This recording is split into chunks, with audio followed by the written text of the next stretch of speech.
இந்த காலை ஜெபத்தின் மூலம் உங்களை சந்திப்பதில் மிகுந்த மகிழ்ச்சி அடைகிறேன். இன்றைக்கும் நம்ம ஒரு வார்த்தையை நம்ம தியானிக்க போறோம். அதற்கு பின்பாக நம்ம ஜெபிக்க போறோம்.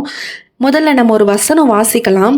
2 கொரிந்தியர் 5ஆம் அதிகாரம் 6ஆம் வசனம் நம்ம வாசிக்கலாம். நாம் தரிசித்து நடவாமல் விசுவாசித்து நடக்கிறோம்.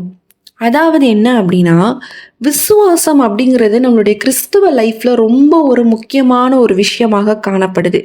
இதுல அழகா இங்க என்ன சொல்லப்படுது அப்படின்னா, தரிசித்து நடவாமல், பார்க்கிற விஷயங்களை வைத்து நடவாமல் விசுவாசித்து நடக்கிறோம் அப்படின்னு சொல்லப்பட்டிருக்கு. இந்த உலகத்துல இருக்கக்கூடிய விஷயங்கள்லாம் பார்த்தீங்கன்னா பார்க்கிறதுபடி தான் நடக்கப்பட்டிருக்கு.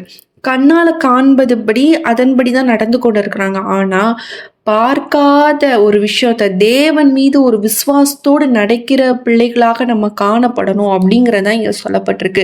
தேவன் விரும்புறதும் அதுதான். விசுவாசத்தினால என் பிள்ளைகள் நடக்குதா, ஆண்டவர் உங்களுக்கு ஒரு வாக்குத்தத்தம் கொடுத்திருப்பார். அந்த வாக்குத்தத்தத்துக்கும் உங்களோட லைஃப்க்கும் ஒரு சம்பந்தமே இருக்காது.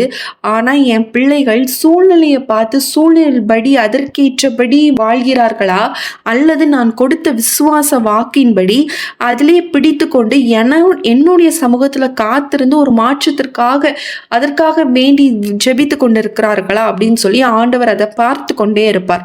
இந்த நாட்களிலும் நமக்குள்ள விசுவாசம் பெருகணும். ஏன்னா ஒரு மனுஷனுக்கு ஒரு ஆண்டவர் சொன்ன ஒரு சின்ன விஷயம் என்னன்னா, கடுகளவு விசுவாசம் இருந்தா போதும். ஏன்னா ஒரு விசுவாசம் இல்லாத வாழ்க்கை ஒரு வெறுமையான வாழ்க்கை அப்படிங்கிறத நம்ம இங்க பார்க்குறோம். சில நேரங்கள்ல சில சூழ்நிலைகள், ஒரு பலவீனம், ஒரு பாடு, ஒரு நம்மளால தாங்க முடியாத வழிகள் வரும்போது நம்ம என்ன நினைப்போம்னா, என்ன ஆண்டவரை தேடி தேடி என்னுடைய வாழ்க்கையில என்ன நடந்துச்சு, ஒரே பிரச்சனை நிறைந்த வாழ்க்கையாக தான் என் வாழ்க்கை காணப்படுது, இதுக்கு ஒரு முடிவே கிடையாதா, என் வாழ்க்கையில நான் என்ன பண்ணேன், ஏது பண்ண போறேன் இப்படின்னு சொல்லி நம்மளுக்குள்ளாக பல கேள்விகள், பல கொஸ்டின்ஸ் வர ஆரம்பிக்கும். ஆனா இங்க ஆண்டவர் என்ன சொல்றார் அப்படின்னா, நீ விசுவாசத்தை பிடித்துக்கொள். விசுவாசம் உனக்குள்ளாக இருக்கும் பொழுது எப்படிப்பட்ட காரியங்களாக இருந்தாலும் அது நிச்சயமாக நிறைவேறும். அதை செய்து முடிக்க நான் வல்லவராக இருக்கிறேன் அப்படின்னு சொல்லி ஆண்டவர் இங்க சொல்றார். நீங்க புதிய ஏற்பாட்டுல பாத்தீங்கன்னா அநேக அற்புதங்கள்லாம் நடக்கும் பொழுது ஆண்டவர் கேட்கிற ஒரே ஒரு விஷயம், நீ என்னை விசுவாசிக்கிறாயா அப்படின்னு தான் ஆண்டவர் கேட்பார். ஆண்டவர் கேட்கறது ஒரே ஒரு விஷயம் தான், இன்று உங்களிடத்துல கேட்கிற, நீ விசுவாசிக்கிறாயா? காண்பதை சூழலை கண்டு, நீ பார்க்கிறத கண்டு நீ விசுவாசிக்க, அதை நம்பாத, அதன்படி நடக்காத, நீ என் மேல விசுவாசமாக இருக்கிறாயா, நீ என்ன நம்புகிறாயா அப்படின்னு சொல்லி ஆண்டவர் கேட்கிறார். இந்த நாள்ல நம்ம எல்லாருமே நம்மளை ஒப்பு கொடுப்போம். ஆண்டவரே, நான் உங்களை விசுவாசிக்கிறேன், உங்களை மாத்திரம் நம்புற ராஜா. அப்பா, நான் நிறைய பேர் பாருங்க, ஒரு இப்போ படித்து முடித்த பிள்ளைகளா இருக்கட்டும், வேலையில இருக்கவங்களா இருக்கட்டும், அவங்க எல்லாருமே என்ன பண்ணுவோம், ஒரு பிஸ்னஸ் ஸ்டார்ட் பண்றோம்னு வச்சுக்கோங்க, ஒரு வேலை நம்ம ஒரு ஒரு விஷயத்த நம்ம நடத்துறோம்னு வச்சுக்கோங்க, என்ன பண்ணுவாங்க, இதுல நல்லா போகணும், இந்த பிஸ்னஸ் நல்லா போகணும், இப்போ ட்ரெண்ட்ல தான் போயிட்டு இருக்கு, ஸோ இதன்படி நம்ம போகணும் இப்படின்னு சொல்லிதான் நம்ம ஒரு பேட்டர்ன் படி இதே எப்படி நம்ம ஸ்டார்ட் பண்ணுவோம். இது கொஞ்சம் லாஸ் ஆயிட்டுனா சரி இன்னொன்று இருக்கு, இதை நம்ம பண்ணுவோம், இப்படியே தான் போவாங்களே தவிர ஆண்டவர் மேல விசுவாசத்தோடு இருந்து ஆண்டவர் என்ன சொல்றார் அதன்படி கேட்டு பண்ணுகிற நபர்களாக காணப்பட மாட்டாங்க. ஆனா தேவனுடைய பிள்ளைகள் அவருடைய சமூகத்துல உட்கார்ந்து நம்ம ஞானத்தோடு கேட்கும் பொழுது தேவன் ஞானத்தை கொடுக்கிறவர். அவருடைய கரத்திலிருந்து வரக்கூடிய ஞானம் இந்த உலகத்துல இருக்கிறவங்களை என்ன யோசிச்சாலும் அந்தபடி இருக்காது. ஒரு டிஃப்ரெண்டான ஒரு ஐடியாவா தான் ஆண்டவர் கொடுக்கிறது நிச்சயமாக காணப்படும். ஏன்னா பரிசுத்த ஆவியானவர் ஒருத்தரோடதை காப்பி பண்ணி இன்னொருத்தருக்கு கொடுக்க மாட்டார். அவரோடது எப்பவுமே யூனிக்கா காணப்படும். அப்படிப்பட்ட ஐடியாவை நிச்சயமா ஆண்டவர் உங்களுக்குள்ளாக கொடுப்பார். அப்போ விசுவாசத்துல நடக்கிறவர்களாக காணப்படணும். விசுவாசத்துல நம்ம சோர்ந்து போகாத நபர்களாகவும் காணப்படணும்.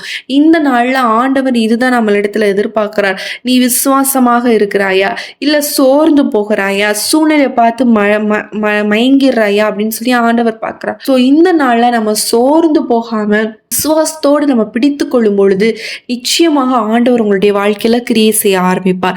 நம்ம எல்லாரும் கண்களை மூடி ஜெபிக்கலாம். அன்புள்ள இயேசு சுவாமி, அப்பா, இந்த நாளிலும் அப்பா, இந்த காலை பொழுதுல அப்பா இணைந்து ஜெபிக்கிற ஒவ்வொருத்தருக்காக ஜெபிக்கிறேன். கர்த்தர், நீர் அற்புதத்தை செய்வீராக, நீர் அதிசயத்தை செய்வீராக. ஒவ்வொருத்தருடைய வாழ்க்கையிலும் கர்த்தர் நீங்க கிரியை செய்யுங்கப்பா. அற்புதம் உண்டாகட்டும், அதிசயம் உண்டாகட்டும். விசுவாசத்துல குறைவிட்டு இருக்கிற ஒவ்வொருத்தருக்காக ஜெபிக்கிறோம். விசுவாசம் பெருகட்டும் ராஜா. அப்பா, அவங்களுடைய வாழ்க்கையில விசுவாசம் அதிகரிக்கட்டும் அதிகரிக்கட்டும் ராஜா. இந்த நாட்களில் தேவன் மீது எனக்கு விசுவாசம் இல்லை, கொஞ்சம் கொஞ்சமாக நான் அந்த ஸ்பிரிச்சுவல் லைஃப்லேருந்து நான் விலகி கொண்டு வருகிறேன்னு எனக்குள்ளாக உணருது, அதுக்கு என்ன பண்ணணும்னு எனக்கு தெரியல என்று சொல்லி கலங்கி போய் ஜெபித்து கொண்டு இருக்கிற ஒவ்வொருத்தருக்காக ஜெபிக்கிறோம். ஆவிக்குரிய வாழ்க்கையில வளரட்டும் ராஜா. நீங்க மீண்டும் அந்த புத்துணர்வை கொடுங்க, அவங்க மீண்டும் வளர உதவி செய்யுங்க, மீண்டும் கனி கொடுக்க உதவி செய்யுங்க. பலருக்கு கனி கொடுக்கும் பாத்திரமாக கர்த்தர் நீர் மாற்ற வேண்டுமாறு ஜெபிக்கிறேன் தகப்பனே. அப்பா நீங்க அற்புதத்தை செய்யுங்கப்பா, நீங்க அதிசயத்தை செய்யுங்கப்பா. ஒவ்வொருத்தருடைய தனிப்பட்ட வாழ்க்கையிலும் சூழ்நிலையை பார்த்து நீங்க கொடுத்த வாக்குத்தத்தத்தை மறந்து போன நபர்களாக கூட காணப்படலாம்.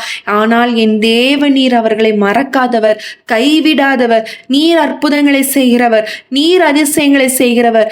நீர் அவர்களுடைய வாழ்க்கையில் அற்புதங்களையும் அதிசயங்களையும் செய்ய போகிறீர், அதற்காக உமக்கு ஸ்தோத்திரம்.